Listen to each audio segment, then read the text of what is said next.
आता या ठाण्यामध्ये बाळासाहेब ठाकरेंच्या शिवसेनेला राजकीय ओळख प्राप्त करून देणारं ठाणे शहर हेच आहे।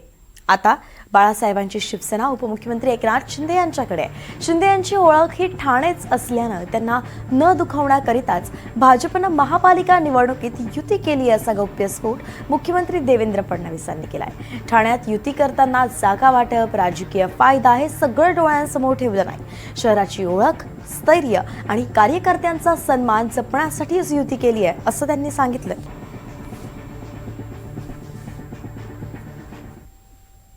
एखादी सीट येते नाही येत, सगळ्या सीटा काही आपल्या निवडून येत नाहीत, त्यामुळे केवळ 5-10 सीटा जास्त निवडून आणायच्या आहेत।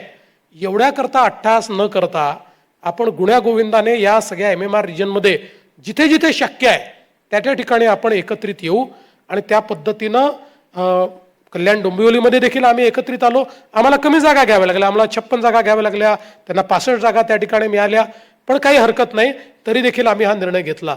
आणि म्हणून कार्यकर्त्यांची ही नेहमी इच्छा असतेच, पण परिस्थिती पाहून नेत्यांना निर्णय घ्यायचा असतो। आणि सगळ्यात महत्त्वाचं आहे बघा, आज काही असलं तरी एकनाथ शिंदे साहेब शिवसेनेचे प्रमुख नेते आहेत, अध्यक्ष आहेत, बाळासाहेबांची शिवसेना ते चालवत आहेत आणि ठाणे ही त्यांची आयडेंटिटी आहे।